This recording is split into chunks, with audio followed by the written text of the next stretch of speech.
بسم الله الرحمن الرحيم.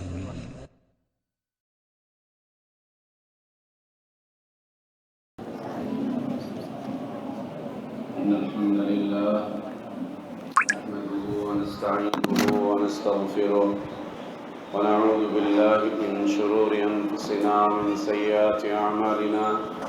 من يهده الله فلا مضل له ومن يضلل فلا هادي له، وأشهد أن لا إله إلا الله وحده لا شريك له، وأشهد أن محمدا عبده ورسوله. يا أيها الذين آمنوا اتقوا الله حق تقاته ولا تموتن إلا وأنتم مسلمون. يا أيها الناس اتقوا ربكم الذي خلقكم من نفس واحدة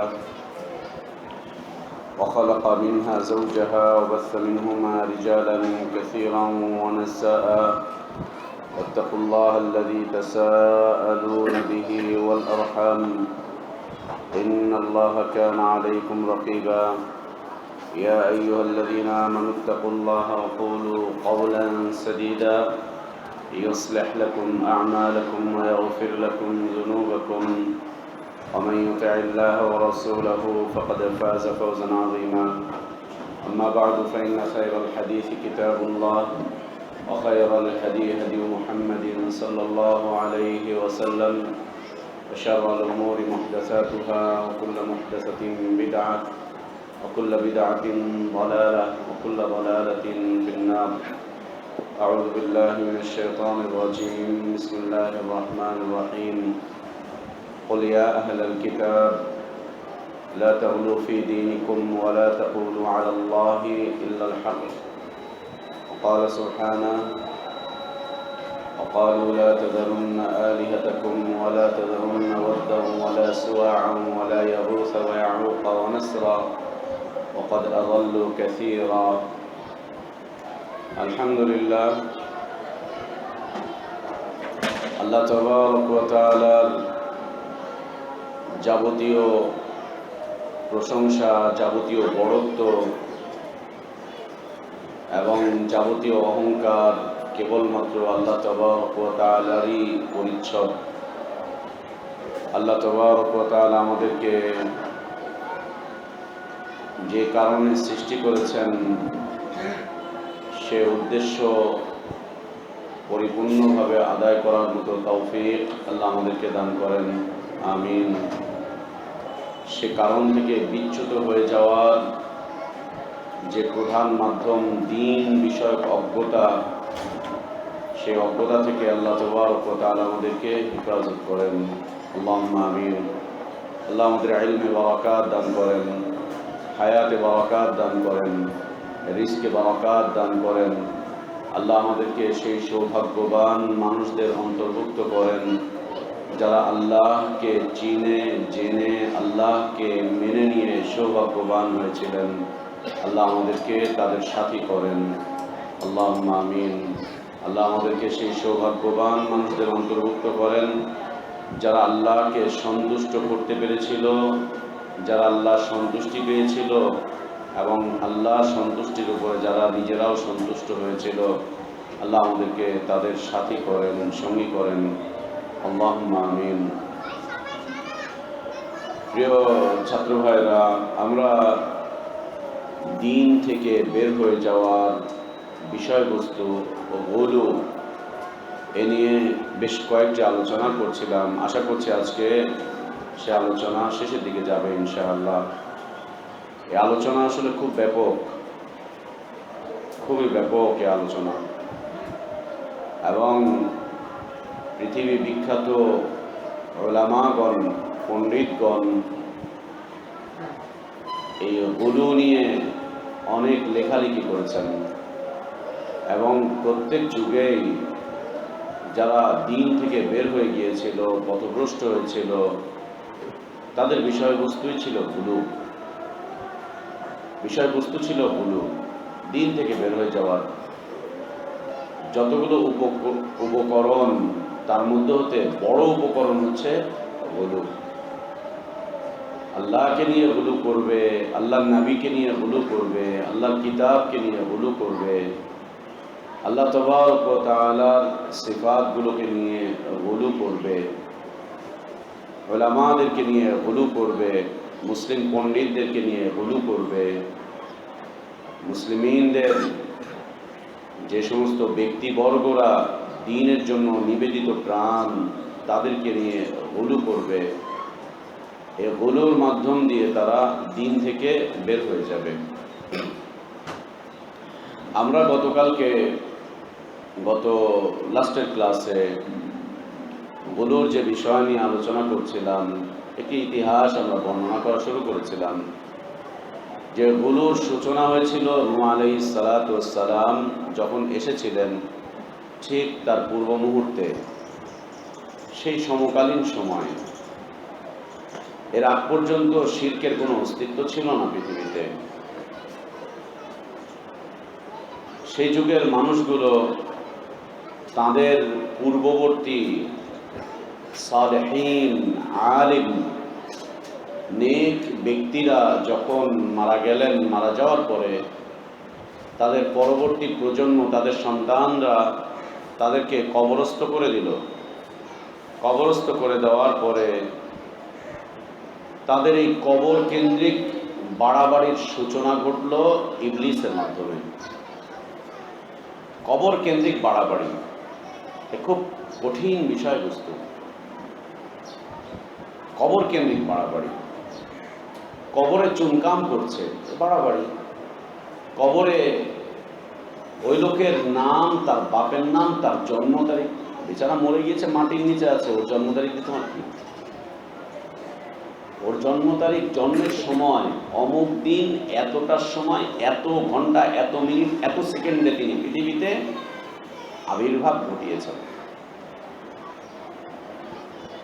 এবং তার সাথে সাথে শুধু এতটুকুই নয়, ও মরে যাওয়ার পরেও ও প্রফেসর, ও মরে যাওয়ার পরেও ও ব্যারিস্টার, ও মরে যাওয়ার পরেও এমপি, মন্ত্রী। আল্লাহু আকবার।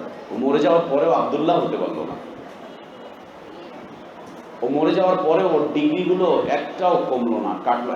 এই বাচ্চারা, ও মরে যাওয়ার পরেও ওর ডিগ্রিগুলো কাটলো না, ছিঁড়লো না, কিছুই হলো না, পুরোটাই।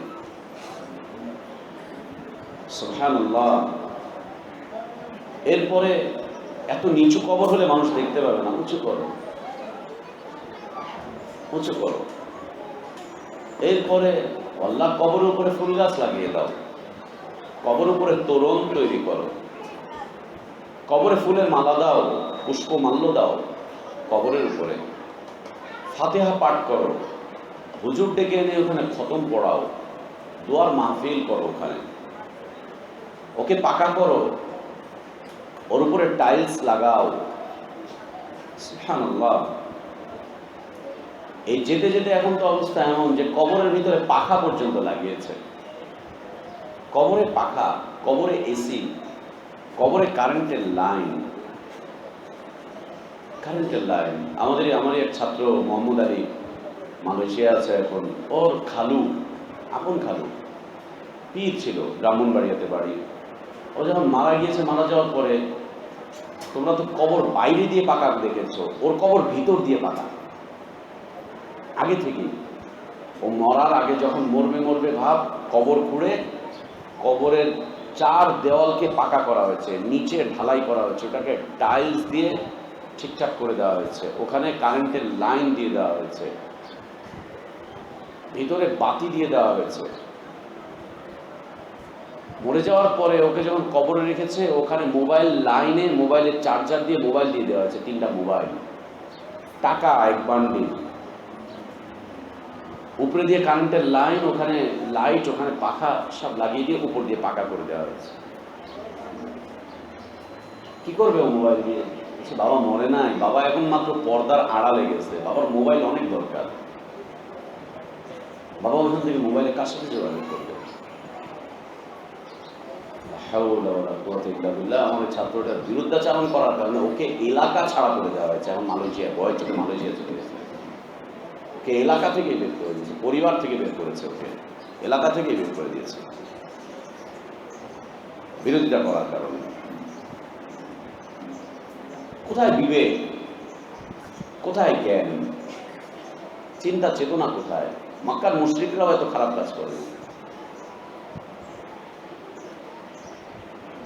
সুবহানাল্লাহ, কবর পাকা করছে, গম্বুজ তৈরি করছে, কবরের উপরে গম্বুজ তৈরি করছে। সুবহানাল্লাহ, এই যেতে যেতে আল্লাহ নবী সাল্লাল্লাহু আলাইহি ওয়াসাল্লামের কবর পর্যন্ত পৌঁছে গিয়েছে। গত শতাব্দীর প্রখ্যাত মুহাদ্দিস নাসিরুদ্দিন আলবানী রাহিমাহুল্লাহ, আল্লাহ নবী সাল্লাল্লাহু আলাইহি ওয়াসাল্লামের কবরটা তো মাটিতেই আছে, মসজিদের ভিতরে নিয়ে নেওয়া হয়েছে কবরটাকে। উপরে যে ছাদ আছে, ছাদের উপরে গম্বুজ তৈরি করা হয়েছে। তিনি ফতোয়া দিয়েছেন ওই গম্বুজ ভাঙতে হবে, একে মসজিদের বাইরে বের করতে হবে, মসজিদকে আলাদা করতে হবে, যেভাবে খোলাফায়ে রাশিদিনের যুগে ছিল ওই রকম করে করতে হবে। এছাড়া কোনো উপায় নেই। উপায় একটাই, উপরের ওই গম্বুজ ভেঙে দাও, চতুর্দিকে গ্রিল টিল সব খুলে দাও এবং মসজিদ আর কবরকে আলাদা করে দাও। এছাড়া কোনো উপায় নেই। সাহস করে ফতোয়া দিয়ে ফেলেছেন। তারপরে যা হয় আল্লাহ খায়ের করেছেন। তো বাড়াবাড়ি এগুলো, তাদের কবরগুলো অপরিচিত ছিল, শয়তান এসে পরিচয় ঘটিয়ে দিয়েছে। মনে করো আমি যখন ছোট, আমার দাদা মারা গেল 89 সালের দিকে।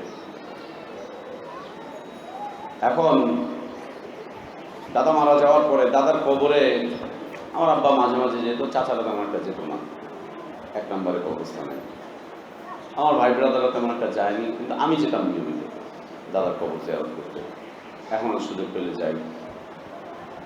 তো মাঝখানে 8 বছর সৌদি আরবে থাকা অবস্থায় দাদার কবর আর যাওয়া হয়নি। এখন দাদার কবরের কোনো চিহ্নই খুঁজে পাচ্ছি না। পুরো কবরস্থানে ব্যাপক একটা পরিবর্তন, অনেক বড় হয়েছে। তারপরে দাদার কবরের পাশে যে সমস্ত কবরগুলো নেম প্লেট ছিল ওগুলো চেঞ্জ হয়েছে, নতুন লোকজনদের কবর হচ্ছে। আমার চিনতে পারছি না, চেনা কোনো সুযোগ নেই। তো এই যে কবর আমি ভুলে গিয়েছি, আমার দাদার কবর, নূহ আলাইহিস সালাতু ওয়াস সালামের যুগের এই মানুষগুলোর কবরগুলোকে তার পরবর্তী প্রজন্মের লোকজনগুলো তেমন একটা খেয়াল করেনি, দূরে চলে গিয়েছে, খোঁজ খবর নিতে পারছে না। ওদেরকে মনে করিয়ে দিল, আল্লাহ তোমাদের দেশের আল্লাহর ওলি, বুজুর্গ, মুস্তাজাবুদ দাওয়াত, আউলিয়া আল্লাহ, সালেহীন, নেককার, এরা আল্লাহর কাছে হাত তুললে আল্লাহ তাদেরকে ফিরাতেন না। তাদের কবরগুলো এরকমভাবে পড়ে আছে, অপরিষ্কার অবস্থায়, নোংরা অবস্থায়। তোমরা কেমন তাদের উত্তরসূরি? যাও কবর পরিষ্কার করো, কবরে বাতি দাও, কবর পরিষ্কার করো। সুবহানাল্লাহ। এবং আমাদের দেশেও এই কথার খুব প্রচলন আছে, ও মরে গেলে ওর কবরে বাতি দেওয়ার কোনো লোক থাকবে না, ওর কবরে বাতি দেওয়ার কোনো লোক থাকবে না। কবরে ওর বাতি দিবি কেন? কেমন পোলাপান, বাপের কবর পড়ে আছে, জীবনে একবার ঝাড়ুও দেয় না। কবরে ঝাড়ু দেওয়া দরকার নেই, বেচারা শুয়ে আছে, তুমি উপরে ঝাড়ু দিয়ে বাড়ি পিটাবা তাকে। সুবহানাল্লাহ। মনে করিয়ে দিল, যাও তাদের কবর, এটা ধরে রাখা উচিত, বাস এতটুকুতেই শেষ, আর কিছু করেনি শয়তান। এর পরবর্তী প্রজন্মের কাছে এসে বলছে যে আল্লাহ তোমাদের বাপেরা এদের ওসিলায় আল্লাহর কাছে দোয়া করতো, এদের কাছে আসতো, আর তোমরা কিছুই করছো না, ওসিলা ধরে দোয়া করো। এর আগে ওসিলা নিয়ে আলোচনা গিয়েছে না? এই ওসিলা শয়তান শিখিয়ে দিল, এদের উসিলায় আল্লাহর কাছে ফরিয়াদ করো, এদের উসিলায় আল্লাহর কাছে চাও, এদের উসিলায় আল্লাহর কাছে নিজের আকুতি বর্ণনা করো, তোমার প্রয়োজনগুলো আল্লাহর কাছে উপস্থাপন করো এদের উসিলা দিয়ে, দেখবে আল্লাহ পুরা করে দিবে উসিলা দিয়ে। আর আল্লাহ তাবারক ওয়া তাআলা যেটা তাকদীর নির্ধারণ করে রেখেছেন, তুমি চাইলেও ওটা পাবা, না চাইলেও ওটা পাবে। তুমি চাইলেও পাবে, না চাইলেও পাবে। তবে চাইলে আল্লাহ খুশি হন, চাইলে আল্লাহ খুব খুশি হন, চাইলে আল্লাহকে সন্তুষ্ট করা যায়। কিন্তু তুমি না চাইলেও পাবা, না চাইলেও পাবা। আল্লাহ যেটা তাকদীরে রেখে দিয়েছেন। তোমরা আমরা যারা এখানে এখন আছি, যৌবন বয়সে পদার্পণ করেছি। ছোট্টবেলায় আল্লাহর কাছে চেয়েছিলাম নাকি, আল্লাহ তুমি কিন্তু আমার 40 বছরে পাঠায় দিও, যখন তোমার বয়স 4-5 বছর, দোয়া করছিল নাকি? মনে পড়ে কারো? বিলকুল না, একদম না। কিন্তু আল্লাহ পৌঁছে দিয়েছে। যদি আল্লাহ তাকদীরে থাকে, আমরা এখন চাচ্ছি না যে আমরা বুড়া হব, কিন্তু বুড়া হতেই কেউ চায় না বুড়ো হতে। এমন যখন মানুষ বুড়ো হয়ে যায় তখন আল্লাহর কাছে ফরিয়াদ করে, আলা লাইতা শাবাব ইয়াউদু ইয়াউমান, একদিনের জন্য যদি আবার 18-20 বছর বয়সে পৌঁছে যেতাম, মাত্র একদিন, সব ভাঙচুর করে দিয়ে যেতাম। বুড়া বেটারা মাঝে মাঝে খেঁচা মারে, তাই না? বুড়া বেটা নিজে চলতে পারে না, কিন্তু লাঠি উঠায়, এখনো জোয়ানি দেখায়। সে চায় তার জোয়ানি যাতে আবার ফিরে আসে। এবং যাদের কোনো চরিত্র নেই, এই সমস্ত বুড়ো বেটাগুলো, একদম যারা চরিত্র নেই, সারা জীবন যারা চরিত্রহীন ছিল, বুড়ো হয়ে গেছে, এই বুড়ো বেটাগুলো পর্যন্ত যখন যৌবন হারিয়ে ফেলে তখন তারা চিন্তা করে, এখনো পর্যন্ত আমি 20 বছর 30 বছরের বয়সে আছি। সে তার খবিসি চিন্তা চেতনা সেই সময়ও চরিতার্থ করার চেষ্টা করে। এবং বৃদ্ধ বয়সের অপকর্ম আল্লাহ তাবারক ওয়া তাআলার কাছে খুব নিন্দিত, খুব অপছন্দনীয়। বৃদ্ধ বয়সের অপকর্ম, দুশ্চরিত্র আল্লাহর কাছে খুব অপছন্দনীয়। আল্লাহ একদম পছন্দ করেন না। যৌবন বয়সে মানুষ 2-4টা ভুল করে ফেলেছে, ঠিক আছে, আবার ফিরে আসবে। কিন্তু বৃদ্ধ অবস্থায় যে লোকটা ভুল করছে, ও ফিরবে কোত্থেকে? ওর তো বিবেক লোপ পেয়ে গিয়েছে। আল্লাহর কাছে খুব অপছন্দনীয়। আল্লাহ আমাদেরকে হেফাজত করেন। আল্লাহ আমাদেরকে সেই যুবকদের অন্তর্ভুক্ত করেন যাদেরকে আল্লাহ তার আরশের ছায়ার নিচে আশ্রয় দান করবেন। আল্লাহ আমাদেরকে সেই যুবকদের অন্তর্ভুক্ত করেন যাদের হৃদয়গুলো মসজিদের সাথে লক্ষ্যে থাকে। আল্লাহ আমাদের সেই যুবকদের অন্তর্ভুক্ত করেন যে যুবকদেরকে আল্লাহ পছন্দ করেন, যে যুবকদেরকে আল্লাহ ভালোবাসেন। আল্লাহ আমাদেরকে সেই যুবকদের অন্তর্ভুক্ত করে নেন যারা আল্লাহর জন্য জান মাল সব উৎসর্গ করে দিয়ে আল্লাহকে ভালোবাসতে পেরেছিল। আল্লাহ আমাদেরকে তাদের অন্তর্ভুক্ত করে নেন। যে যুবকদেরকে দিয়ে আল্লাহ ইসলামকে সম্মানিত করেছিলেন, আল্লাহ আমাদেরকে তাদের সাথী করে নেন, আমরাও যেন আল্লাহর দ্বীনকে এদেশে সম্মানিত করতে পারি এবং দ্বীনের সম্মানের সাথে যেন আল্লাহ আমাদেরকেও সম্মানিত করে দেন। আমিন। ওদেরকে সে জানিয়ে দিল, ওসিলা ধরো, এদের ওসিলা করে আল্লাহর কাছে চাও, তো আল্লাহ দিবেন। আল্লাহর কাছে খুব অপছন্দনীয় বিষয়বস্তু এটা। চাইলে তো সোজা আল্লাহর কাছে চাও। এমন মাখলুকের মাধ্যমে কেন চাচ্ছ যে মাখলুক তোমার মতোই, যে মাখলুক তোমার মতোই, যে মাখলুক তোমার মতো, ওর মাধ্যমে কেন আল্লাহর কাছে চাচ্ছ? তুমি খাও, ও খায়, তুমি ঘুমাও, ও ঘুমায়, তুমিও টয়লেটে যাও, ও টয়লেটে যায়, তুমি অসুস্থ হও, সেও অসুস্থ হয়। ওর ওসিলা দিয়ে আল্লাহর কাছে কেন চাইবে? সোজা আল্লাহর কাছে চাও। ওসিলা শিখিয়ে দিল। বলল না যে এদের ইবাদত করো, বলছে এদের ওসিলা ধরো। এবং এটা শিরকের চোরা গলি, এটা একটা বিদআত। শিরকের চোরা গলি এটা একটা বিদআত।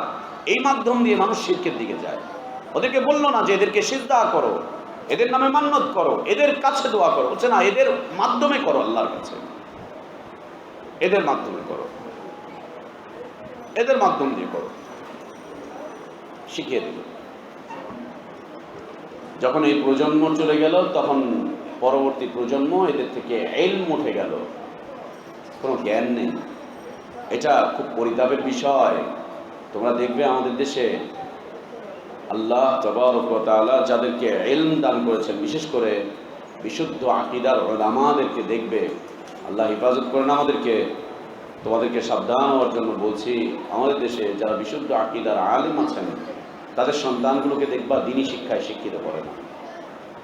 তাদের সন্তানগুলোকে দেখবা মাদ্রাসায় পড়ায় না। উনি মাদ্রাসায় পড়ায়, কিন্তু তার ছেলে পড়ে স্কুলে। উনি মদিনায় পড়ে এসেছে, তার ছেলে পড়ে ইউনিভার্সিটিতে, কলেজে। উনি দাড়ি রাখার জন্য মানুষকে উদ্বুদ্ধ করে, তার ছেলে ক্লিন শেভ করা। একসাথেই চলছে, বাবা আছে। কেমন বাবা? উনি বড় মুহাদ্দিস, তার ছেলে খাবিস। তারই ছেলে, আপন ছেলে খাবিস। উনি এটা পছন্দই করেন না, ওনার কাছে এটা ভালোই লাগে না যে ওনার ছেলে ওনার মতো হবে বা ওনার ছেলে ওনার চাইতে বড় হবে। সবার মাঝে এই টার্গেট থাকা উচিত যে আমার সন্তান যাতে আমার চাইতে বড় দিনদার হয়, আমার সন্তান যাতে আমার চাইতে বড় আলিম হয়, আমার সন্তান যাতে আমার চাইতে বড় দায়ী হয়, আমার সন্তান যাতে আমার চাইতে বড় মুহাদ্দিস হয়, আমার সন্তান যাতে আমার চাইতে বড় মুফাসসির হয়। এমনকি এই টার্গেট প্রত্যেকটা উস্তাদের থাকা উচিত যে আমার ছাত্র যাতে করে আমার চাইতে বড় আলিম হয়। যে আজকে আমার কাছে পড়ছে, আল্লাহ যেন ওকে দিয়ে এমন খিদমত নেন যে খিদমত আমাদের মতো 10 প্রজন্মকে ছাড়িয়ে যায়, আমাদের মতো 10 প্রজন্মকে ছাড়িয়ে যায়, অতীতে 200-400 বছরের ইতিহাসকে যাতে ছাড়িয়ে যায়, যারা আজকে আমাদের কাছে পড়ছে। উস্তাদদের এরকম দোয়া থাকা উচিত ছাত্রদের পিছনে, ছাত্রদেরকে নিয়ে এমন দোয়া করা উচিত আল্লাহর কাছে যে আল্লাহ আজকে যারা আমার সামনে আছে তাদেরকে দিয়ে দিন খিদমত নাও, তাদেরকে এত বড় করো, এত বড় করো, এত বড় করো যে ইতিহাস ওদের দিকে হতবাক হয়ে তাকিয়ে থাকে।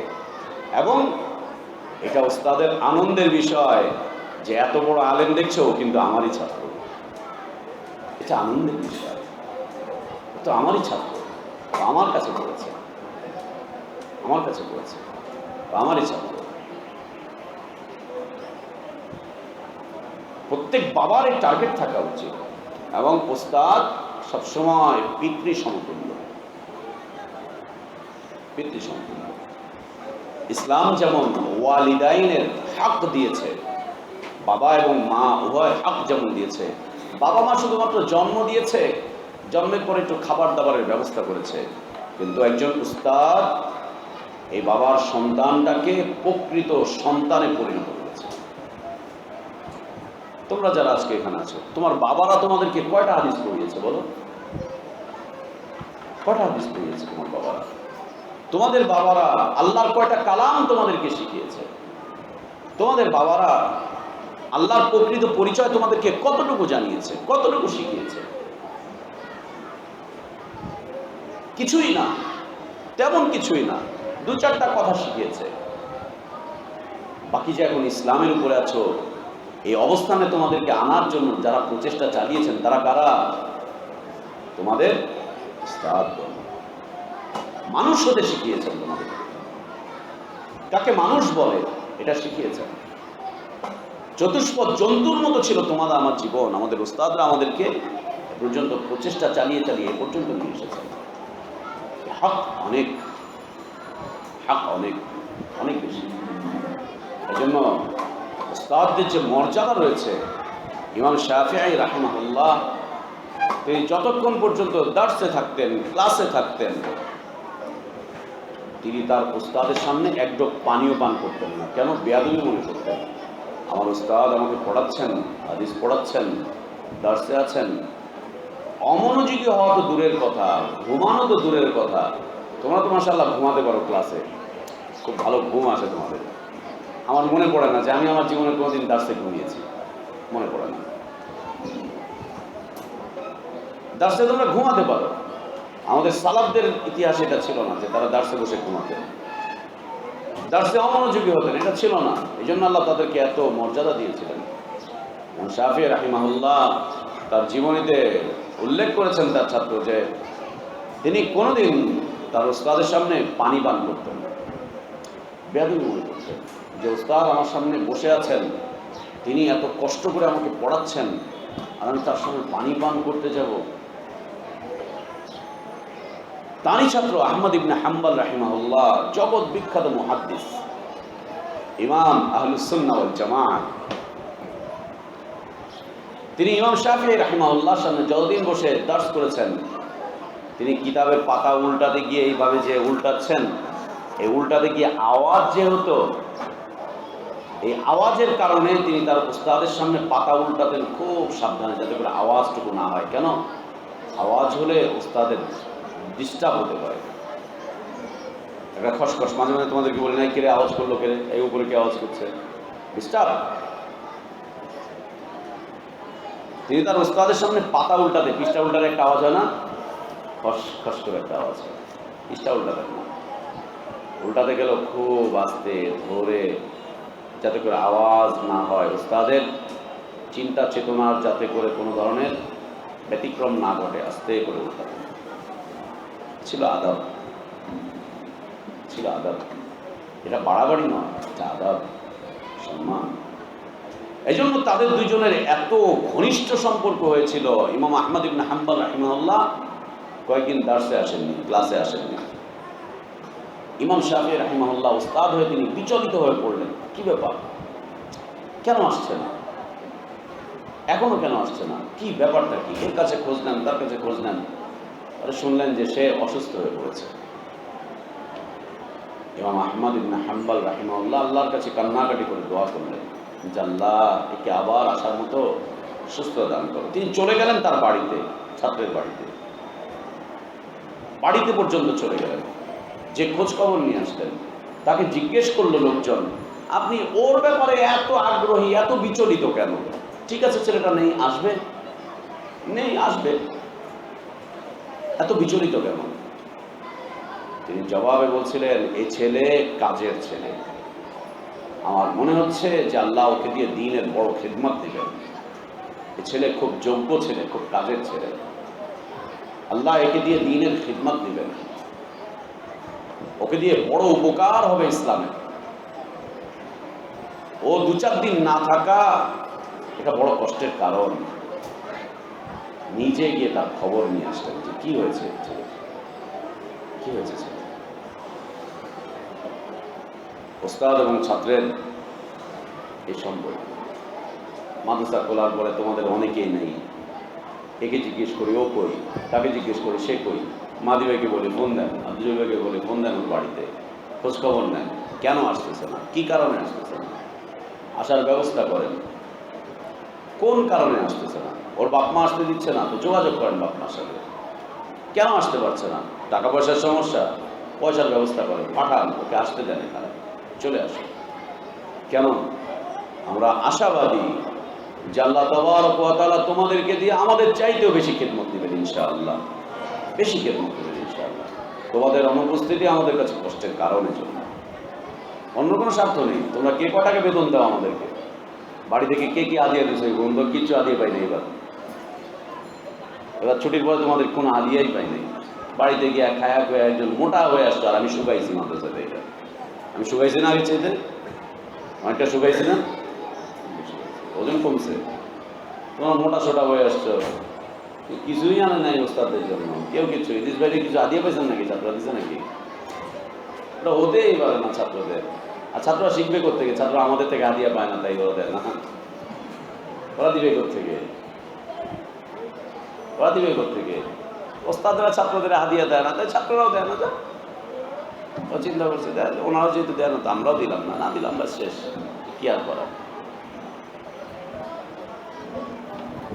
তাহাদু তাহাবু, হাদিয়া দাও, আল্লাহ মোহাব্বত বৃদ্ধি করে দেবেন। হাদিয়া দিতে হবে। ওস্তাদদেরকে হাদিয়া দাও তোমরা যারা আছো, ছোট্ট হোক না, হোক না ছোট্ট, একটা কুমড়ার বিচি হোক। ওস্তাদ আমাদের গাছে একটা কুমড়া হয়েছিল, কুমড়া পুরাটা আমরা খাইছি, বিচিটা আপনার তুলে নিয়ে এসছি, একটা বিচি হোক না, তাও তো দাও। কুমড়ার ভালো অংশ পুরাটাই খেয়ে ফেলেছি, বিচিটা। আমার এক ছাত্র আছে, দিদি ভাই আছে, সুবহানাল্লাহ, সে বাড়ি থেকে আসার সময় আমাদের কুমড়া বিচি নিয়ে আসছে। বললাম ভাই কুমড়াটা কতটুকু হয়েছিল? বলছে এবার 17 কেজি হয়েছিল কুমড়ার ওজন। পুরাটাই খাইছেন? হ্যাঁ, নিজেরাও খাইছি, গরুরও খাওয়াইছি। তো আমার জন্য আপনার জন্য বিচি নিয়ে এসছি। তাও তো আমার সৌভাগ্য, আপনি বিচি আনছেন, দেন একটু ভাইজাটা যাবেন, তাই খাই। জানে আমি কুমড়া বিচি পছন্দ করি, এই জন্য বিচারা নিয়ে আসে অনেক দূর থেকে। হাদিয়া দাও, ওস্তাদকে হাদিয়া দাও, এবং ওস্তাদরা যারা আছেন ছাত্রদেরকে হাদিয়া দেন, ছোট্ট হোক না কেন। এ হাদিয়া মাথায় হাত বুলিয়েও হতে পারে, এ হাদিয়া আল্লাহর কাছে ওকে সামনে নিয়ে দোয়া করাও হতে পারে, এ হাদিয়া কালিমাতুত তাইয়্যিবাও হতে পারে, এ হাদিয়া চারানা দামের একটা চকলেটও হতে পারে, এ হাদিয়া ওকে কিছু সান্ত্বনা দিয়েও হতে পারে, অনেক কিছু দিয়েই হতে পারে। হাদিয়া অনেক কিছু দিয়েই হতে পারে। আল্লাহ তৌফিক দান করেন। তো এটা প্রতিটা বাবার চিন্তা থাকা উচিত যে আমার সন্তান দিনের ক্ষেত্রে আমাকে ছাড়িয়ে যাবে। কিন্তু আমাদের অবস্থা এমন হয়েছে, ওরে আমি 10,000 টাকা বেতনে চাকরি করে কত কষ্টে তো করে চালাইছি, আমি চাই তোরা যেন জীবনে এই কষ্ট না পাস। তুই নাস্তিক হ, মুরতাদ হ, কাফের হ, মুশরিক হ, বেঈমান হ, যা ইচ্ছা তাই হ, কিন্তু টাকা কামাই কর, গুমুদ যা আছে সব খা, আমার মতো কষ্ট করিস না। আমি হালাল খাইতে গিয়ে অনেক কষ্ট করছি, অতএব তোরে কোনদিন মাদ্রাসায় পড়াবো না। না না, আমার ছেলে দিনদার ভাই, নামাজ পড়ে, কোরআনও পড়ে, তো 12 ঘন্টা ক্লাস করে কোথায়? ফার্সিতে ক্লাস করে। চল চল চল, লা ইলাহা ইল্লাল্লাহ, লা ইলাহা। ভাই পারছি না, ওর মায়ের জন্য আর আমি ওকে আনতে পারলাম না। ওর মায়ের জন্য ওকে আনতে পারলাম না, মাকে তালাক দিয়ে দেন, তো এটা হয়ে যায়। আল্লাহ তাবারক ওয়া তাআলা তার নবীকে বলছেন, ইয়া আইয়ুহান নবী কুল লিআজওয়াজিক ইন কুনতুন্না তুরিদনাল হায়াতাদ দুনিয়া ওয়া যিনাতাহা ফাতাআলাইনা উমাত্তি'কুন্না ওয়া সাররিহকুন্না সারাহান জামিলা। আমার চিন্তায়, চেতনায়, আমার মিশনে, আমার টার্গেটে, আমার লক্ষ্য উদ্দেশ্যে বাধা হয়ে দাঁড়াতে চাচ্ছ? তোমাদের দুনিয়ার জিন্দেগির কারণে আমার দাওয়াতকে বাধাগ্রস্ত করতে চাচ্ছ, আমার চিন্তায় বাধাগ্রস্ত করতে চাচ্ছ, আমার টার্গেটে বাধাগ্রস্ত করতে চাচ্ছ, আমাকে আমার লক্ষ্য উদ্দেশ্য থেকে সরাতে চাচ্ছ। এই আমার বউয়েরা, আল্লাহ বলে দিচ্ছেন, নবী বলো তোমার স্ত্রীদেরকে, ওরা দুনিয়ার সৌন্দর্যের জন্য, দুনিয়ার চাকচিক্যের জন্য ওরা তোমাকে বাধাগ্রস্ত করতে চায়। ওদেরকে ডেকে বলো, আসো, তোমাদেরকে খরচ খরচা সব দিয়ে দেই, তালাক দিয়ে দেই, সুন্দরভাবে বাপের বাড়ি চলে যাও, দরকার নেই তোমাদের মতো স্ত্রী। ভাই ওর মার কারণে না, ওরা আর পারলাম না। আমি অনেক চেষ্টা করছি ওকে মাদ্রাসায় পড়াতে, ওর মা মাদ্রাসা থেকে বের করে নিয়ে ওকে স্কুলে ভর্তি করে দিয়েছে। মাশাআল্লাহ, মাশাআল্লাহ, খুব ভালো। গৃহপালিত স্বামী, গৃহপালিত স্বামী। গৃহপালিত গরু তো শুনছো আজীবন, তাই না? গৃহপালিত গরু, গৃহপালিত ছাগল, এই নতুন কথা শুনো, এটা হচ্ছে গৃহপালিত আলেম, গৃহপালিত স্বামী, গৃহপালিত হাজবেন্ড। লা ইলাহা ইল্লাল্লাহ। কেন? সেই পারে, সেই পারে। আরো বড় কিছু করো, আরো এগিয়ে যাও, সন্তানদেরকে আরো সামনে দিকে নিয়ে যাও, ওকে কোরবানি করতে শেখাও, চিন্তা চেতনাকে আরো বিকশিত করো, আল্লাহর পথে আরো এগিয়ে নিয়ে যাও। যদি না করো তো কি হবে? তোমার সন্তান মূর্তি পূজক হয়ে যাবে। যদি না করো তোমার সন্তান কবর পূজারী হবে, মাজার পূজারী হবে, খানকা পূজারী হবে। তোমার সন্তান মানুষকে ডেকে নিয়ে তোমার সন্তান আল্লাহর ইবাদত গুলো তার পায়ের মধ্যে লুটাবে। যদি না পারো তোমার সন্তান মুশরিক হবে, কাফের হবে, মুরতাদ হবে, নাস্তিক হবে। তোমার সন্তান বেদীন হয়ে যাবে। তোমার সন্তান একটা পর্যায়ে রুবুবিয়্যাতের দাবি করবে, উলুহিয়্যাতের দাবি করবে তোমার সন্তান। এই যে তার প্রমাণ।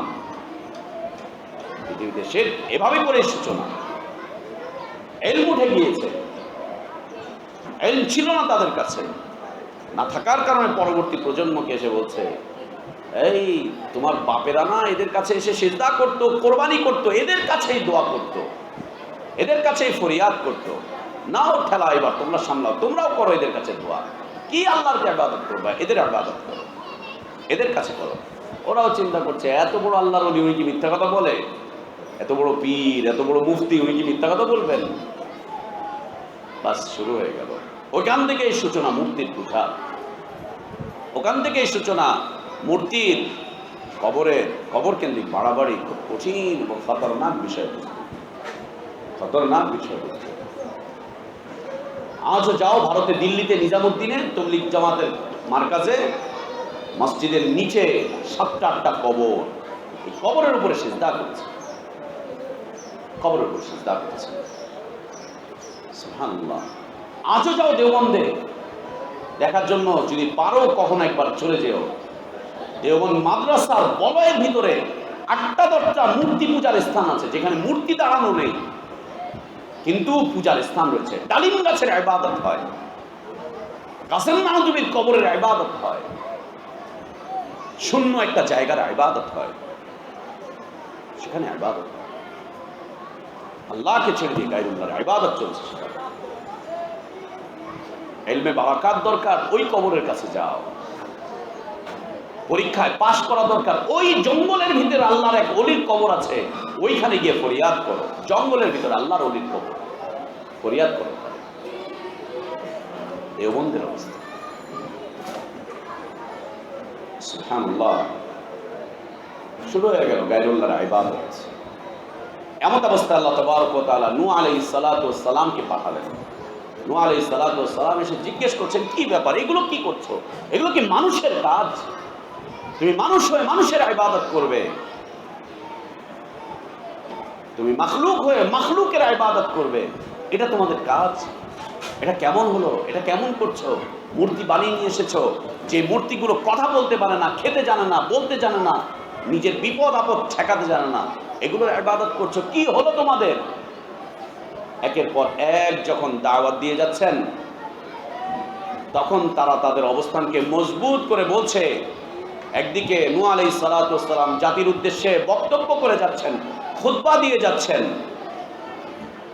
যাদেরকে খুতবা তিনি দিচ্ছেন, তাদের নেতারা তাদের সাধারণ জনগণকে ভাষণ দিচ্ছে।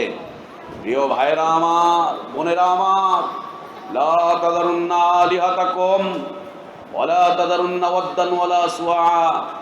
এই গাছ নামক তোমাদের ইলাহ, এই মূর্তি নামক তোমাদের ইলাহ, এই কবর নামক তোমাদের ইলাহ, এই দরগা খানকা নামক তোমাদের ইলাহ, এই ইলাহগুলোকে তোমরা ছাড়তে যেও না। আর ওই যে 5 পীরের ইবাদত করো, ওই 5 পীরকে তোমরা ছাড়তে যেও না। ওয়াদ সাওয়া আবু সাউফ নাসার, খবরদার নূহের কথা শুনে এগুলোকে বর্জন করতে যেও না। এটা আমাদের পূর্বের ইতিহাস, এটা আমাদের বাপদাদার ইতিহাস, এটা আমাদের পারিবারিক ইতিহাস, এটা আমাদের দেশীয় কালচার। এগুলোকে ছাড়তে যেও না, এগুলোকে বর্জন করতে যেও না, এগুলোকে ছাড়তে যেও না। ভাষণ দিয়ে দিল, ভাষণ দিয়ে দিল। আজ যেমন আমরা আমাদের দেশের ওলামাদেরকে দেখছি না, খবরদার মাযহাব ছাড়বেন না। 200-300 বছর যাবৎ আমরা এই দেশে মাযহাব লালন করে আসছি। পীর মুরিদি ছাড়বেন না, গোমরাহ হয়ে যাবেন। এরাও ভাষণ দিয়ে দিল, এরাও ভাষণ দিচ্ছে। এ ভাষণ তাদের ভাষণ। মাযহাব ছাড়বা না, তাকলিদ ছাড়বা না, ইমাম ছাড়বা না, দেশি ধর্ম ছাড়বা না, পীর মুরিদি ছাড়বা না। নূহ আলাইহিস সালাতু ওয়াস সালামের যুগের সেই মুশরিকরাই কথা বলেছিল, লা তাযারুন্না আলিহাতাকুম ওয়া লা তাযারুন্না ওয়াদ্দান ওয়া লা সুওয়াআন ওয়া লা ইয়াগুস ওয়া ইয়াউকা ওয়া নাসরা। আল্লাহ তাবারক ওয়া তাআলা বলেছেন, ওয়াকাদ আযাল্লু ওয়া লা তাজিদু যালিমিনা ইল্লা যালালা মিম্মা খাতিআতিহিম উগরিকু ফাউদখিলুন নার। তাদের এই ভুলে তারা ডুবে গেল। এই ডুবতে ডুবতে ডুবতে ডুবতে ফাউদখিলুন নার। আল্লাহু আকবার। তাদের এই জাহেলিয়াত, এই অজ্ঞতা তাদেরকে আগুন পর্যন্ত প্রবেশ করিয়ে ছাড়লো, আগুন পর্যন্ত তাদেরকে প্রবেশ করিয়ে ছাড়লো, জাহান্নাম পর্যন্ত পৌঁছে দিল তাদেরকে। আল্লাহু আকবার। এতটাই খারাপ অবস্থানে চলে গিয়েছিল তারা যে নূহ আলাইহিস সালাতু ওয়াস সালাম আল্লাহর কাছে দোয়া করতে বাধ্য হলেন, রব্বি লা তাযার আলাল আরদি মিনাল কাফিরিনা ইন্নাকা ইন তাযারহুম ইউদিল্লু ইবাদাকা। আল্লাহ, এদেরকে যদি আজকে তুমি ছেড়ে দাও, তোমার আরো যে বান্দারা আছে সবগুলোকে গুমরাহ করে দেবে, আরোগুলোকে গুমরাহ করে দেবে। ওয়ালা ইয়ালিদু ইল্লা ফাজিরান কাফারা। সুবহানাল্লাহ। এ ছিল গুলোর ইতিহাস, গুলোর ইতিহাস এগুলো। আল্লাহ তাবারক ওয়া তাআলা তাই এই উম্মতকে সাবধান করে দিয়ে বলছেন, এই শিক্ষিত মানুষেরা, এই কোরআন প্রাপ্ত জাতি, এই হাদিস প্রাপ্ত জাতি, এই নবীর উম্মত, লা তাগলু ফি দীন, লা তাগলু ফি দীন। এই আহলে কিতাব, তোমরা তোমাদের দ্বীনের মধ্যে বাড়াবাড়ি করতেছো, বাড়াবাড়ি করতেছো। ওয়ালা তাকুলু আলাল্লাহি ইল্লাল হক। আল্লাহর ব্যাপারে তোমরা সত্য ছাড়া মিথ্যা কথা বলতেই চেও না, মিথ্যা কথা বলতেই চেও না। একদিকে আল্লাহ নিষেধ করছেন গুলু করতে, বাড়াবাড়ি করতে, অন্যদিকে আল্লাহ নবী সাল্লাল্লাহু আলাইহি ওয়াসাল্লাম তিনি বলেই যাচ্ছেন, লা তুতরুনি কামা আতরাতিন নাসারা ইবনে মারইয়াম। তোমরা আমাকে নিয়ে বাড়াবাড়ি করতে যেও না, আমাকে নূর মিন নূরিল্লাহ বলতে যেও না, আমাকে হায়াতুন নবী বলতে যেও না, আমাকে আল্লাহ নূরের টুকরো এটা বলতে যেও না, আমি কবরে জিন্দা এটা বলতে যেও না, আমি তওবা কবুলকারী এটা বলতে যেও না, আমাকে আল্লাহর সমকক্ষ তৈরি করে দিও না, আমাকে নিয়ে কথা বলতে যেও না। যিনি উপরে আল্লাহ হয়েছিলেন, জমিনে উনি মুহাম্মদ হয়ে নেমে এসেছেন, আলহামদুলিল্লাহ, এই কথা বলতে চেও না।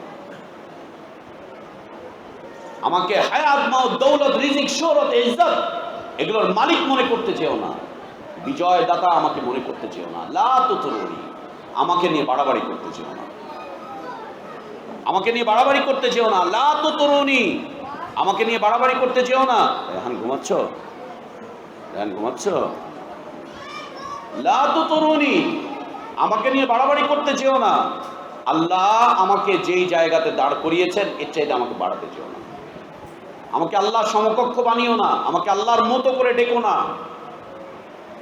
আল্লাহর ইবাদতগুলো আমার মধ্যে প্রবেশ করিও না, আল্লাহর সিফাতগুলো আমাকে দান করতে চেও না। আল্লাহর সিফাত আল্লাহর জন্য খাস, নবীর সিফাত নবীর জন্য খাস, আল্লাহর মাকাম আল্লাহর জন্য খাস, নবীর মাকাম নবীর জন্য খাস, সাহাবীদের মাকাম সাহাবীদের জন্য খাস, তাবেঈনদের মাকাম তাদের জন্য খাস, উলামাদের মাকাম তাদের জন্য খাস, সালেহীনদের মাকাম তাদের জন্য খাস। কাউকে আল্লাহ সমকক্ষ নির্ধারণ করা যাবে না। লা তুতরুনি কামা আতরাতিন নাসারা ইবনে মারইয়াম, মারইয়ামের পুত্রকে নিয়ে নাসারারা যেভাবে বাড়াবাড়ি করতে করতে একটা পর্যায়ে বলেই ফেললো যে ঈসা সে হচ্ছে আল্লাহর পুত্র, আমাকে নিয়ে তোমরা এইভাবে করে বাড়াবাড়ি করতে যেও না। ফাইন্নামা আব্দু আনা আব্দুন, এই আমি আল্লাহর একজন ছোট্ট বান্দা মাত্র, বাস, আমি আল্লাহর ছোট্ট একজন বান্দা মাত্র। এই হাদিসের ব্যাখ্যা করতে গিয়ে ইবনে তাইমিয়া রাহিমাহুল্লাহ তিনি বলছিলেন যে আল্লাহ তাবারক ওয়া তাআলা এত মহান সত্তা, এত মহান সত্তা, এত মহান সত্তা, তার মহানত্বের ক্ষেত্রে মুহাম্মদুর রাসূলুল্লাহ সাল্লাল্লাহু আলাইহি ওয়াসাল্লাম এরকম বিন্দু, ছোট্ট একটা বিন্দু ছাড়া আর কিছুই নয়। এত মহান সত্তা আল্লাহ, তার মহানত্বের ক্ষেত্রে, তার বড়ত্বের ক্ষেত্রে মুহাম্মদ সাল্লাল্লাহু আলাইহি ওয়াসাল্লাম এত ছোট একটা বিন্দু ছাড়া আর কিছুই নয়। পৃথিবী কত বড়, তো আল্লাহ তাবারক ওয়া তাআলা তার চাইতেও কত বড়। আর পৃথিবীতে আমার আর তোমার মতো যত মানুষ আছে, এই পৃথিবীর তুলনায় আমি আর তুমি কতটুকু, এটা যদি দেখতে চাও তাহলে তোমাকে বিমানে উঠতে হবে, বিমানে উঠতে হবে। প্রথম যখন সৌদি আরবে গেলাম তখন যাওয়ার সময় বিমানে গ্লাসের সাথে বসছি, তো ঢাকা যখন ছাড়তেছি অনেক উঁচায় উঠে গিয়েছে, বিমানের ক্রু ঘোষণা করলো যে আমরা এখন প্রায় 6000 ফিট উপরে আছি। তো আস্তে করে গ্লাসটা একটুখানি খুলে, জানলাটা একটুখানি খুলে নিচের দিকে তাকালাম। জানলা খোলা মানে আমাদের মতো এরকম খোলা জানলা না, জানলা খোলা মানে হচ্ছে বাইরে দিয়ে গ্লাস দিয়ে একেবারে পুরো আটকানো, এই পাশে একটা পর্দার মতো একটা কভার দেওয়া আছে, এই কভারটা উঠালে ওই গ্লাস দিয়ে নিচের সব স্পষ্ট দেখা যায়। নিচের দিকে তাকিয়ে দেখলাম কিচ্ছু দেখা যায় না, কিচ্ছু দেখা যায় না। যখন মাত্র 300-400 ফিট উপরে উঠেছি তখন তাকিয়ে দেখলাম যে ঢাকার বড় বড় বাসগুলোকে একটা পিঁপড়ার মতো দেখা যাচ্ছে, একদম পিঁপড়া। সৌদি আরবে রিয়াদ দাম্মাম এয়ারপোর্টে যখন নামছি তখন পুরো ঘোষণা করলো যে আমরা খুব অল্প সময়ের মধ্যে এখন এখানে অবতরণ করব। ওখানে গ্লাসটা উঠিয়ে দেখলাম যে বিশাল বিশাল গাড়ি টাড়ি এগুলোকে, এয়ারপোর্টটাকে দেখা যাচ্ছে এই এতটুকু, বিশাল এয়ারপোর্ট দাম্মাম এয়ারপোর্ট, এই এয়ারপোর্টটাকে দেখা যাচ্ছে যে না এতটুকু, মনে হচ্ছে না ওটাকে ধরে আমি আমার মুঠির মধ্যে নিয়ে দিতে পারবো। পুরো এয়ারপোর্টটাকে দেখা যাচ্ছে এই ছোট্ট এক মুষ্টির মধ্যে এতটুকু।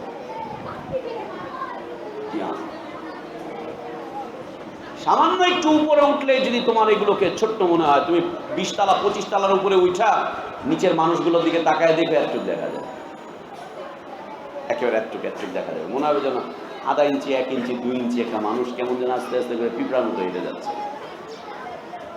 ইবনে তাইমিয়া রাহিমাহুল্লাহ তিনি বলছেন যে আল্লাহ তাবারক ওয়া তাআলার বড়ত্বের ক্ষেত্রে, মহানত্বের ক্ষেত্রে পৃথিবীর মানুষগুলো, এমনকি মুহাম্মদুর রাসূলুল্লাহ সাল্লাল্লাহু আলাইহি ওয়াসাল্লাম তিনি একটা ছোট্ট প্রাণীর মতো, একটা বিন্দু ছাড়া আর কিছু, একটা বিন্দু ছাড়া আর কিছু। আল্লাহ নবী সাল্লাল্লাহু আলাইহি ওয়াসাল্লাম দিন দাঁড়াও, তিনি তাই বলছেন লা তুতরুনি কামা আতরাতিন নাসারা ইবনে মারইয়াম, আমাকে নিয়ে তোমরা বাড়াবাড়ি করতে চেও না, বাড়াবাড়ি করো না আমাকে নিয়ে, অতিরঞ্জিত করতে চেও না আমাকে। যেভাবে অতিরঞ্জিত করা হয়েছে, বাড়াবাড়ি করা হয়েছে মারিয়ামের পুত্র ঈসা আলাইহিস সালাতু ওয়াস সালামকে নিয়ে। ফাইন্নামা আনা আবদুন, দেখো আমি আল্লাহর একজন দাস মাত্র। পৃথিবীতে আল্লাহ অনেক দাসকে পাঠিয়েছেন, আল্লাহ তাবারক ওয়া তাআলা পৃথিবীতে তার অনেক দাসকে পাঠিয়েছেন, অনেক দাসের মধ্যে হতে আমি একটা দাস মাত্র। ওলো আব্দুল্লাহি ওয়া রাসূলুহু, তোমরা আমার ব্যাপারে যদি বলতে চাও তাহলে বলতে চেও না উনি মুফতি, উনি ওলিয়ে কামেল, বলতে চেও না উনি এমএম ডবল, মাশাআল্লাহ, বলতে চেও না তাকে শাইখুল হাদিস। বিলকুল বিলকুল। ইন্নামা আনা আবদুন, আমি আল্লাহর একজন দাস মাত্র। যদি আমার পরিচয় মানুষের কাছে দিতে চাও তাহলে ফাকুলু আব্দুল্লাহ ওয়া রাসূলুহু, এই কথা বলো যে তিনি আল্লাহর বান্দা এবং তার রাসূল, বাস। এর চাইতে বেশি আর কিছু বলতে যেও না, এর চাইতে বেশি আর কিছু বলতে যেও না। ফাকুলু আনা আবদুন, ফাকুলু আব্দুল্লাহ ওয়া রাসূলুহু, এতটুকুই বলো, এর চাইতে বেশি আমাকে নিয়ে বাড়াবাড়ি করতে চাও না। যদি বাড়াবাড়ি করতে চাও তাহলে কি হবে? আচ্ছা, মুখতারে কুল হলি। মুখতারে কুল মানে, এর আগে একদিন আলোচনা করেছিলাম না, রাসূল সাল্লাল্লাহু আলাইহি ওয়াসাল্লামের ক্ষেত্রে আমাদের ঈমান, এই উম্মতের ঈমান শেষ হয়ে গিয়েছে কয়েকটি কারণে। এক নম্বর কারণ হচ্ছে আল্লাহ নবী সাল্লাল্লাহু আলাইহি ওয়াসাল্লামকে মুখতারে কুল বলা। তোমরা দেখবা যে বিভিন্ন ওরস মাহফিলের যে পোস্টারগুলো লাগায় ওখানে দেখবা রাসূল সাল্লাল্লাহু আলাইহি ওয়াসাল্লামকে নিয়ে লেখা আছে, উনি হচ্ছে মুখতারে কুল। মুখতারে কুল মানে দুনিয়া এবং আখিরাতে তার চাওয়া অনুযায়ী সব কিছু ঘটবে। রাসূল সাল্লাল্লাহু আলাইহি ওয়াসাল্লাম যখন চাইবেন তখন কিয়ামত হবে, তার আগে কিয়ামত হবে না। লা হাওলা ওয়ালা কুওয়াতা ইল্লা বিল্লাহ। রাসূল সাল্লাল্লাহু আলাইহি ওয়াসাল্লাম যার ব্যাপারে জান্নাত চাইবেন সে জান্নাত পাবে। আল্লাহর ইখতিয়ার বলতে কিছু নেই, সব ইখতিয়ার মুহাম্মদ সাল্লাল্লাহু আলাইহি ওয়াসাল্লামের। নাউজুবিল্লাহ।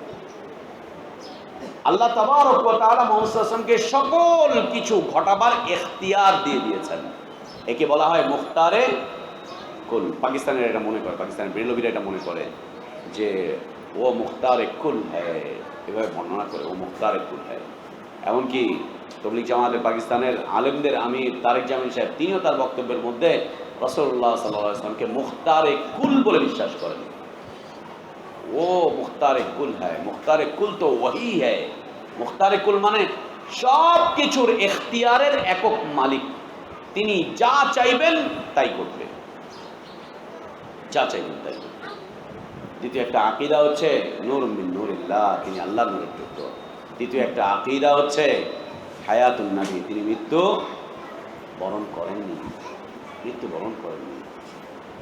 এই বলতে গিয়ে ঈমানের বেড়া পুরোটাই ডুবিয়ে দিয়েছে, পুরোটাই ডুবিয়ে দিয়েছে, ঈমান শেষ করে দিয়েছে, ঈমানকে শেষ করে দিয়েছে, ঈমানকে শেষ করে দিয়েছে। লা ইলাহা ইল্লাল্লাহ। তো আল্লাহ নবী সাল্লাল্লাহু আলাইহি ওয়াসাল্লাম তাকে নিয়ে বাড়াবাড়ি করতে নিষেধ করেছেন। আমার মর্যাদা বাড়াতে গিয়ে তোমরা এত বাড়াতে যেও না যে আল্লাহ সমকক্ষ হয়ে যায়। দুনিয়াতে যে নাতের রসুলগুলো শুনবা, ও আল্লাহ, নাতের রসুলগুলো, নবী মোর পরশমণি, নবী মোর নূরের খনি। আরে নূরের খনি করতে গেছে, নবী নাম জপে যে জন সেই তো জাহানের ধ্বনি, টিং টিঙা টিং। নবীর জিকির করো, দুই জাহানে তুমি ধনী হয়ে যাবে, টিং টিঙা টিং টিং। দুই জাহানে ধনী, দুনিয়াতেও তুমি ধনী, আখিরাতেও তুমি ধনী। নবীর নাম জপো, নবীর নাম জপো। এই জন্যই লেখা হয় আল্লাহু মুহাম্মদ, আল্লাহর সাথে সাথে নবীর জিকির করো, দু জাহানে ধনী হয়ে যাবে। ওয়াজ মাহফিল হয় না নাতে রসুল পাঠ না করলে। তোমাদের এলাকাগুলোতে হয় নাকি? হ্যাঁ, আল্লাহ এলাকায় হয় নাকি নাতে রসুল? আল্লাহ, খালি কি হয়? হানাফিদের নাত, বানানো নাতগুলোকে আহলে হাদিসরা পাঠ করে, ওদের নিজেরা তো আর পাঠ করতে পারে না, নিজেরা তো শিরক বোঝে না, শিরক জানেও না, শিরক করতে পারে না নিজেরা আহলে হাদিসরা। হানাফিরা যে শিরক এই দেশে বানিয়ে দিচ্ছে, ওই শিরকগুলোকে ওনারা বাস্তবায়ন করেন, ওই শিরকি বক্তব্য ওনারা পাঠ করেন। এদেশে যত নাতে রসুল আছে অধিকাংশ নাতে রসুল শিরকি বাক্য দিয়ে ভরা, শিরকি বাক্য দিয়ে ভরা অধিকাংশ নাতে রসুল। লা ইলাহা ইল্লাল্লাহ।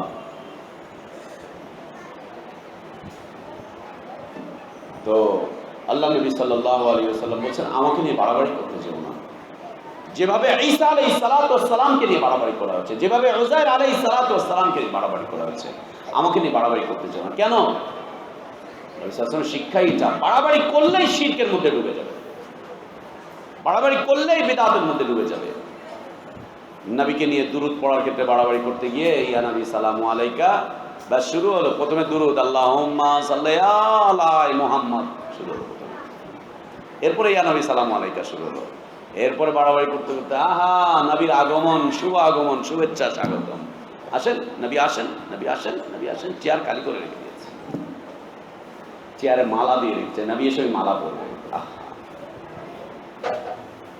চেয়ার মালা দিয়ে রেখেছে। লা ইলাহা ইল্লাল্লাহ, লা ইলাহা লা তুতরুনি কামা আতরাতিন নাসারা ইবনে মারইয়াম ইন্নামা আনা আবদুন ফাকুলু আব্দুল্লাহি। আমাকে নিয়ে বাড়াবাড়ি করতে চাও না, অতীতে যেমন বাড়াবাড়ি করা হয়ে গিয়েছে এরকম বাড়াবাড়ি করতে চাও না, আমি আল্লাহর একজন ছোট্ট বান্দা মাত্র, আমাকে তোমরা আল্লাহর বান্দা এবং তার রাসূল বলেই পরিচয় দাও, এর চাইতে বেশি কোনো পরিচয় দেওয়া, হুজুরের তো পরিচয় চলেই না, নিজে নিজের নামের সাথে লেখে শায়েখ, তারপরে অমুক, তারপরে হচ্ছে তার পদবি, তারপরে হচ্ছে তার অবস্থান, তারপরে তার প্রতিষ্ঠান, তারপরে হচ্ছে তার এই, তারপরে হচ্ছে তার তেই। ও আল্লাহ, ওনাকে চিনতে গিয়ে 6 লাইন পড়া লাগে। এই 6 লাইন যদি মুহাম্মদ সাল্লাল্লাহু আলাইহি ওয়াসাল্লামের নামের সাথে থাকতো, মর্যাদা অনেক বাড়তো না, সম্মান অনেক বাড়তো না? আল্লাহ, মানুষ নিজে নিজের নামে ইচ্ছা করে শাইখ কেমনি করে লেখে আমি বুঝেই পাই না, আমি বুঝেই পাই না, নিজে নিজের নামে শাইখ লেখে কেন, আমি শাইখ অমুক লিখে কেন, নিজে নিজের নামের সাথে লিখিয়ে দেয় কিভাবে? 3 বার দাওরা করেছি, 6 বার ওইটা করেছি, লেখে কিভাবে? জীবনে যে অনেকবার ফেল করছে এটা লেখে, জীবনে যে অনেকবার বাপ মার হাতে চড় থাপ্পড় করছে ওইটাও তো লেখা দরকার, যে অনেকবার চড় থাপ্পড় খাইছি ওটাও তো লেখা দরকার। সুবহানাল্লাহ।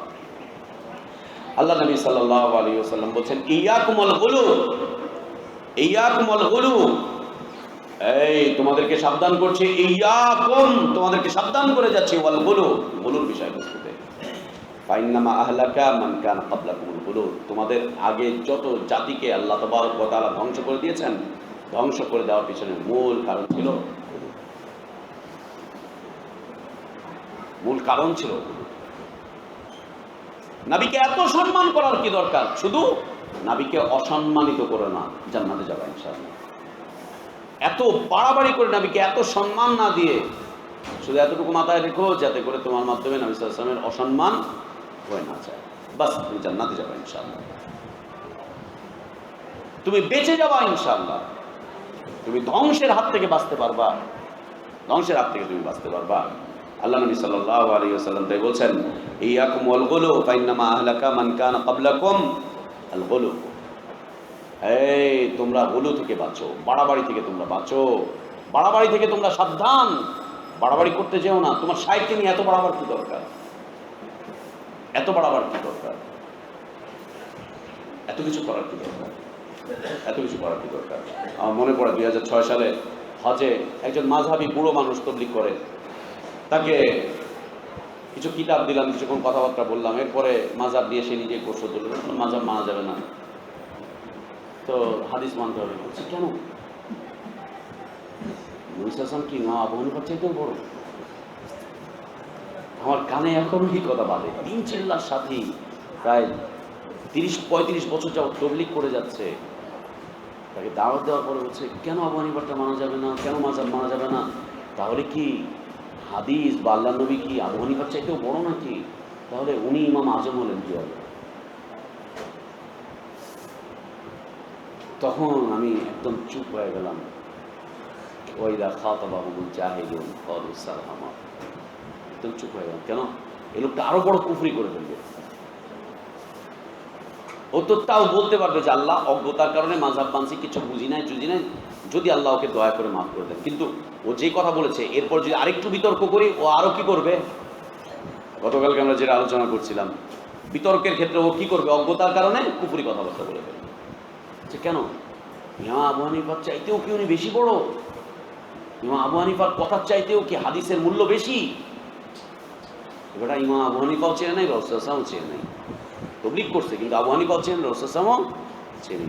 ও হাদিসও বোঝে না, ও ফিকহও বোঝে না, ও মাযহাবও বোঝে না, ও ইত্তেবা সুন্নাতও বোঝে না। লা ইলাহা ইল্লাল্লাহ। একদম চুপ হয়ে গেলাম, চুপ হয়ে গিয়ে দাওয়াত স্টপ করে দিলাম। আলী রাদিয়াল্লাহু আনহু এটা পছন্দ করতেন। তিনি বলতেন যে দায়ীদের জন্য আফসোস হয় যে দায়ীদের দাওয়াতের কারণে অনেকে কুফুরির মধ্যে চলে যায়, অনেকের মুখ থেকে কুফুরি বাক্য চলে আসে। চুপ করে বুঝে এখানেই থাকে। ও হজ করতে এসছে, ওর হজ বিনষ্ট হয়েছে তো হয়েছেই, ও যাতে জীবনটা বিনষ্ট হয়ে না যায়। আল্লাহ নবী সাল্লাল্লাহু আলাইহি ওয়াসাল্লাম তাই বলছেন ইয়াকুম আল গুলুল, সাবধান থেকে জীবনের প্রত্যেকটা ক্ষেত্রে। ইয়াকুম মানে তোমাদেরকে তোমাদের জীবনের ক্ষেত্রে সাবধান করছি, তোমাদের দ্বীনদারিতার ক্ষেত্রে সাবধান করছি, তোমাদের ইলমের ক্ষেত্রে তোমাদেরকে সাবধান করছি, তোমাদের পরিবারের ক্ষেত্রে তোমাদেরকে সাবধান করছি, তোমাদের ইতিহাস রচনার ক্ষেত্রে তোমাদেরকে সাবধান করে যাচ্ছি। তোমরা গুলু থেকে বেঁচে থেকো, গুলুর ব্যাপারে আমি তোমাদেরকে সাবধান বাক্য বিনিময় করে যাচ্ছি, সাবধান করে যাচ্ছি। ইয়াকুম, তোমরা সাবধান থেকো, খুব চৌকান্ন থেকো, পাহারা দিও তোমরা তোমাদের জীবনটাকে। কিসের ব্যাপারে? ওয়াল গুলু, গুলুর ব্যাপারে, গুলুর ব্যাপারে তোমরা খুব সাবধান থেকো। তোমাদের ইলম যেন গুলু কেন্দ্রিক না হয়, তোমাদের আখলাক যেন গুলু কেন্দ্রিক না হয়, তোমাদের ইবাদত যেন গুলু কেন্দ্রিক না হয়, তোমাদের পরিবার যেন গুলু কেন্দ্রিক না হয়। পরিবারে যাতে কোনো ধরনের কোনো বাড়াবাড়ি এগুলো না আসে। কেন? ফাইন্নামা আহলাকা মান কানা ক্বাবলাকুমুল গুলু, তোমাদের পূর্বে যত জাতি ধ্বংস হয়ে গিয়েছে, যত জাতি ধ্বংস হয়ে গিয়েছে, প্রত্যেকটা জাতিকে আল্লাহ তাবারক ওয়া তাআলা কেন ধ্বংস করে দিয়েছেন? গুলুর কারণে, গুলুর কারণে। আল্লাহ আমাদেরকে হেফাজত করেন, আমাদের উলামাদেরকে আল্লাহ হেফাজত করেন, আমাদের জনগণকে আল্লাহ হেফাজত করেন গুলু থেকে, উম্মতে মুহাম্মদকে আল্লাহ হেফাজত করেন গুলু করা থেকে। আল্লাহ নবী সাল্লাল্লাহু আলাইহি ওয়াসাল্লাম তাই বলছেন হালাকাল মুতানাত্তিউন, হালাকাল মুতানাত্তিউন, এই তিনটা শব্দ গুলু, ইতরা, মুতানাত্তি, তিনটার অর্থ কাছাকাছি একই রকম, তিনটার অর্থই হচ্ছে বাড়াবাড়ি। গুলু অর্থ বাড়াবাড়ি, ইতরা তুতুরুনি এর অর্থ বাড়াবাড়ি, মুতানাত্তিউন এর অর্থ বাড়াবাড়ি। শরীয়তের ক্ষেত্রে, দ্বীনের ক্ষেত্রে, ঈমানের ক্ষেত্রে, ইসলামের ক্ষেত্রে, আকীদার ক্ষেত্রে, সুন্নাহর ক্ষেত্রে, আমলে সালেহের ক্ষেত্রে বাড়াবাড়ি। তিনটা শব্দ একই মাফহুম বর্ণনা করে, একই মাফহুম বর্ণনা করে। আল্লাহ নবী সাল্লাল্লাহু আলাইহি ওয়াসাল্লাম তিনি বলছেন হালাকাল মুতানাত্তিউন, তিনি বলছেন যে যারা বাড়াবাড়ি করেছে, যারা বাড়াবাড়ি করেছে, যারা বাড়াবাড়ি গ্রহণ করেছে তাদেরকে ধ্বংস করে দেওয়া হচ্ছে, ওরা ধ্বংস হয়ে গিয়েছে, শেষ। যারা বাড়াবাড়ি করেছে, আবু জাহেল বাড়াবাড়ি করেছিল, উতবা শাইবারা বাড়াবাড়ি করেছিল, মক্কার মুশরিকরা বাড়াবাড়ি করেছিল, লাত মানাত উজ্জা হুবল এদেরকে নিয়ে ওরা বাড়াবাড়ি করেছিল, ওরা বাড়াবাড়ি করেছিল। আল্লাহ নবী সাল্লাল্লাহু আলাইহি ওয়াসাল্লাম তিনি বলেছেন যে এই সীমা লঙ্ঘনকারীরা, আল্লাহর এই সীমাকে যারা অতিক্রম করেছে তারা ধ্বংস হয়ে গিয়েছে, তারা ধ্বংস হয়ে গেছে। এইভাবে রাসূলুল্লাহ সাল্লাল্লাহু আলাইহি ওয়াসাল্লাম এই কথাটাকে তিনবার আওড়ালেন, কালাহা সালাতান। আল্লাহ নবী সাল্লাল্লাহু আলাইহি ওয়াসাল্লাম তিনবার এই কথাটাকে আওড়ালেন, হালাকাল মুতানাত্তিউন, যারা সীমা লঙ্ঘন করে তারা ধ্বংস হয়েছে, যারা সীমা লঙ্ঘন করে তারা ধ্বংস হয়েছে, এবং ভবিষ্যতেও যারা সীমা লঙ্ঘন করবে তারা কি হয়ে যাবে? তাদের দুনিয়াও বরবাদ, তাদের আখিরাত বরবাদ। খাসিরাত দুনিয়া ওয়াল আখিরা যালিকা হুয়াল খুসরানুল মুবিন। তাদের দুনিয়াও বরবাদ, তাদের আখিরাতও বরবাদ, তারা ধ্বংস হয়ে যাবে, তারা ধ্বংস হয়ে গিয়েছে, তাদের ধ্বংস অনিবার্য, অবশ্যই তারা পথভ্রষ্ট, অবশ্যই তারা ধ্বংস হয়ে যাবে। তাদের দিনদারিতা বলতে কোনো কিছুই থাকবে না, কোনো কিছুই থাকবে না। শাহজালালকে নিয়ে যারা বাড়াবাড়ি করছে তাদের দিকে তাকিয়ে দেখো, শাহ মাকদুমকে নিয়ে যারা বাড়াবাড়ি করছে, শাহ পরানকে নিয়ে যারা বাড়াবাড়ি করছে, শাহ আলীকে নিয়ে যারা বাড়াবাড়ি করছে, এদের অবস্থা দেখো। আল্লাহ তাবারক ওয়া তাআলা এদেরকে ধ্বংস করে দিয়েছে, ধ্বংস করে দিয়েছে। ধ্বংস অনিবার্য, অনিবার্য, ধ্বংস হবেই। আল্লাহ তাবারক ওয়া তাআলা তাদেরকে ধ্বংস করেই ছাড়বেন। এ পর্যন্ত ছিল গুলুর বিষয়বস্তু। আল্লাহ তাবারক ওয়া তাআলা আমাদের ইলমে বারাকাত দান করেন, হায়াতে বারাকাত দান করেন। জ্ঞান অর্জনকে আল্লাহ আমাদের জন্য সহজ করে দেন। আল্লাহ জ্ঞান অর্জনকে আমাদের জন্য সহজ করে দেন। আল্লাহ দ্বীনের জ্ঞান আমাদের জন্য কল্যাণজনক অবস্থানে নিয়ে যান। আল্লাহুম্মা আসলিহ লানা দীনানা আল্লাযী হুয়া ইসমাতু আমরিনা وأصلح لنا دنيانا التي فيها معاشنا وأصلح لنا آخرتنا التي إليها معادنا واجعل الحياة زيادة لنا في كل خير والموت راحة لنا من كل شر. اللهم اقسم لنا من خشيتك ما تحول به بيننا وبين معصيتك ومن طاعتك ما تبلغنا به جنتك ومن اليقين ما تهون به علينا مصائب الدنيا. متعنا اللهم بأسماعنا وأبصارنا وقواتنا أبدا ما أحييتنا واجعله الوارث منا واجعل ثأرنا على من ظلمنا وانصرنا على من عادانا ولا تجعل مصيبتنا في ديننا. اللهم لا تجعل مصيبتنا في ديننا. اللهم لا تجعل مصيبتنا في ديننا ولا تجعل الدنيا أكبر همنا ولا مبلغ علمنا ولا إلى النار مصيرنا برحمتك يا أرحم الراحمين. اللهم إنا نعوذ بك من علم لا ينفع ومن قلب لا يخشع ومن نفس لا تشبع ومن دعوة لا يستجاب لها. اللهم آت نفوسنا تقواها وزكها أنت خير من زكاها أنت وليها ومولاها. اللهم إنا نسألك الهدى والتقى والعفاف والغنى. اللهم إنا نعوذ برضاك من سخطك وبمعافاتك من عقوبتك وبك منك لا نحصي ثناء عليك أنت كما أثنيت على نفسك. وصلى الله وسلم وبارك على نبينا محمد وعلى آله وأصحابه أجمعين. سبحانك اللهم وبحمدك أشهد أن لا إله إلا أنت أستغفرك وأتوب إليك. السلام عليكم ورحمة الله وبركاته.